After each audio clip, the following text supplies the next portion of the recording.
Hello and welcome to the JB&M Sports Fanatic channel, guys. And yes, we're going to discuss the AP Top 25 reviewing Week 4 and the results there and where each team lines up here. And obviously, now that we've got a couple games on the way, we're starting to see who's the real pretenders here and who's actually the real contenders here. They're starting to separate themselves. We're getting ready for a lot of teams to start more conference plays. We're at a good time right now, and I'm definitely excited about the rest of what's in store for college football. But man, Week 4 was definitely a crazy week. And yeah, definitely going to dive into some of the results here. So as you can see, let's go ahead and start here.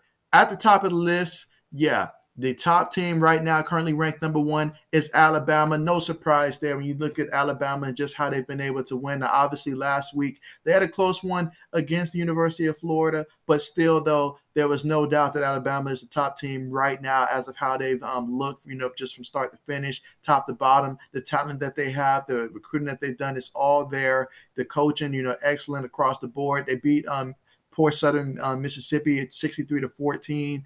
And so, definitely understand and no arguments, in my opinion, for why Bama should be first. Second is the Georgia Bulldogs. And so when we look at the Georgia Bulldogs and having them second, they were able to go out there in Week 4 and beat Vanderbilt down in Vanderbilt, another, SEC opponent, 62-0. But that was pretty much expected that they were going to beat Vanderbilt. It was a good performance to finally see their offense go out there and stuff. But I still, think that there's a big difference between right now where Bama is and where Georgia is. Not saying that Georgia can't get there, but I mean, Georgia still, I feel, has more room to go before they get into consideration for the 1 seed in my spot. So I think number 2 right now is definitely good. I like their defense and what they've got defensively. And I feel like as a team, there's going to be some games where we're really going to get to see what they're all about this year, particularly when they play Florida later on. But I'm looking forward to that game for sure. At number 3 is the Oregon Ducks. And so, ever since that Ohio State victory, I really love how this offense for Oregon is constructed. I like the talent that they have, the players that they have, the way this roster's constructed. They beat Arizona 41-19, pretty convincing win, putting them at number 3. Absolutely no problem with that. And so at number 4, you've got the Penn State. And so for Penn State, I mean, they beat Villanova 38-17. And so definitely understand them being ranked high because of their win prior to that over Auburn. And then they also had a win over Wisconsin as well. So they had beat 2 teams that at the time was ranked. And so certainly understand them being in the top 5. The committee has them at number 4. Number 5, I personally would probably have Iowa at number 4, Penn State number 5, but I feel like you can put them in either order, honestly, because I think that they're on par. But I really like this Iowa football team. I mean, going back to them beating Iowa State. Now, I know the win over Colorado State, that wasn't anything impressive. They did win 24-14, but I feel like sometimes you're going to have some games that's just not that impressive. I mean, you think about Notre Dame and how they was able to beat Purdue. They were able to beat Florida State. Wasn't the most, attractive wins, but, they got the job done. We'll talk about them once we get to them. But so Iowa at number 5, certainly understand that. Oklahoma at number 6, they started off the season ranked number 2, and they've steadily been dropping despite the fact that they haven't dropped the game. They've had way too many scares, honestly, right now for any Oklahoma fan to feel confident. But, I mean, the fact is they're still undefeated, so if they start picking it up and start actually getting some more distance between them and their opponents, that could bode well. But that game against West Virginia, they're lucky to come out of there with the win, and so certainly understand dropping them from 4 to 6. At number 7, you've got Cincinnati. And so, for Cincinnati, this is a team that, coming into the season, I was really excited about them in terms of what they could potentially do this year. I know what they did last year, and so really was excited for that. And so this is a team that we're just going to have to keep an eye out for, I feel like, throughout the season, and then see just where they are when it's all said and done and what some of the other teams have done in terms of where they'll be at. But keeping them at number 7, certainly understand that. All right, and so let's see, number 8, we've got Arkansas. Coming off the win that they had over Texas A&M, that was a big-time game, and they were able to win 20-10. So absolutely love what I'm seeing from Arkansas. I'm really excited to see Arkansas out there, guys. Like, it's going to be a fun team to watch, I feel, throughout the rest of the season. It's going to be really interesting to see the role that they're going to play in the SEC. But at number 9, Notre Dame, I mentioned them earlier. They had a very, very big win, a very, very strong win over Wisconsin. Very convincing, especially in that fourth quarter. 31 points in the fourth quarter. We're talking about 2 defensive scores and a special team score in addition to an offensive score. Like, that is fantastic. If they play like that, they'll be hard to beat. So I absolutely love that for Notre Dame, that they were able to go ahead and take care of business. So putting them at number 9, certainly can't complain with that. At number 10, Florida, and just knowing how Florida played Alabama close, I think putting them at number 10, that's a pretty good spot. Obviously beating Tennessee 38-14. Game started off a little early. It looked like it was going to be early at first, but then they pulled away, did a great job getting some separation, 38-14. I think that's a good spot to put them.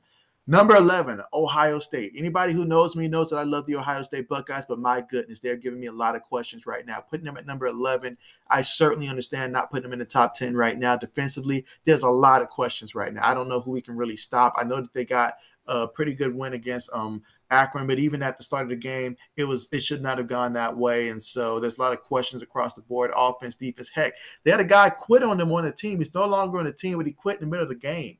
And so, yeah, Ohio State's got to figure out some things. They got to really have a heart-to-heart right now. The talent is certainly there. They've got the coaching staff to do it. I fully believe that. They just got to have a heart-to-heart, and this team's got to get focused, and they got to get focused now because conference play is on the way, and there are some teams in the Big Ten right now that's going to give them a run for their money, and if they're not focused, they'll take it away from them.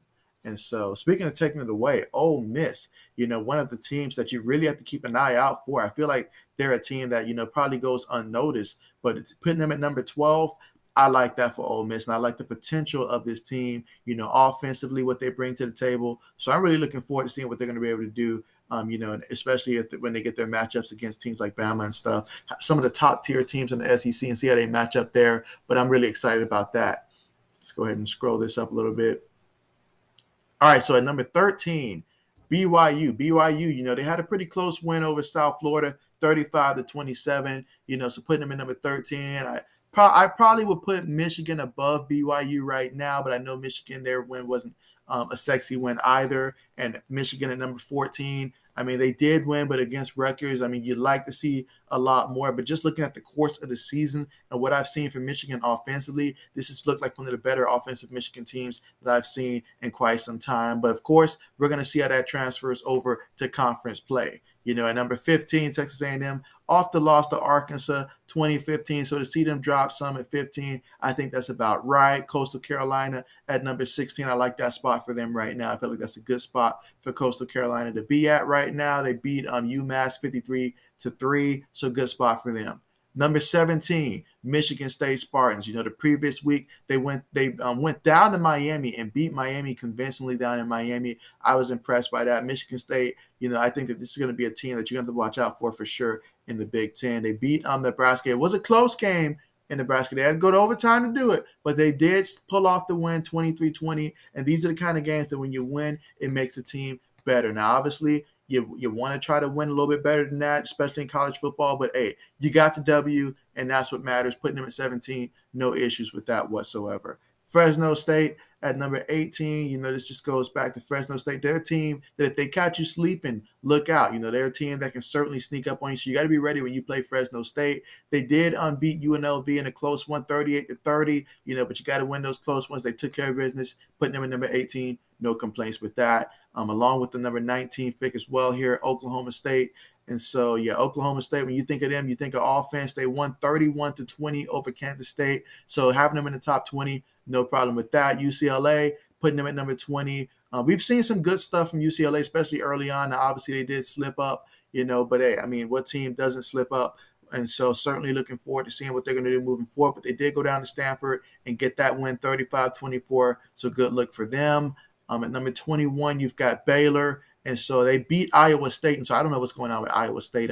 We thought Iowa State, coming into the season, there were people that thought Iowa State was going to be a college football playoff caliber team. It's clear that Iowa State wanted to win that game, but Baylor, they outlasted them, and they won 31-29 in a very close contest against Iowa State that does have some talent on that team. So that just goes to speak to Baylor. So putting them at 21, I like that. And so Auburn at 22, Auburn's certainly that team. When you think of an SEC team and just the size that they possess and stuff like that, that bodes well for Auburn. Obviously, that loss to Penn State, had they won that game, things have been a little bit different.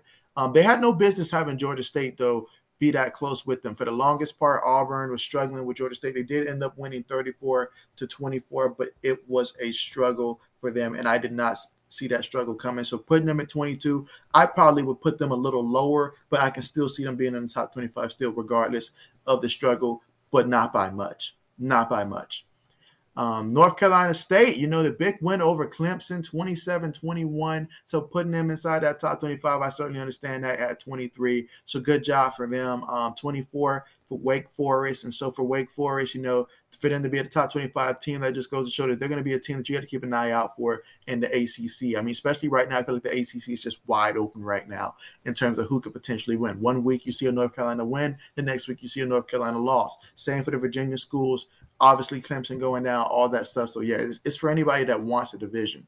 And so, going down to Virginia and winning 37-17, that's pretty impressive. So I certainly understand them being ranked after that. Now, Clemson falling all the way from number 9 to 25. I personally would have taken it a step further and booted them out the top 25. I've said this before. I was not impressed with Clemson's offense. I don't know what they're doing right now, but their offense is not there. It's holding this team back. I saw it against Georgia Tech, and so I saw it against Georgia, but I just figured maybe it was against Georgia. But the Clemson teams that I've saw in the past, they would have definitely scored more in those games. So I was not impressed from that, and then it showed up and it bit them, and so they lost, and so that's why they dropped all the way to 25. So the committee put them at 25. I won't argue it, but at the same time, I personally probably would have dropped them out the top 25 just off of how they've been struggling so far this year and just not being able to win games that they're supposed to win. So Clemson's got to do some soul searching and find a way to get this offense cranked up, because if this offense can get going, this team can be a top 25 team, no doubt about it. But right now, this is not the Clemson that we're used to seeing. So there you go. And there you have it, guys, the top 25.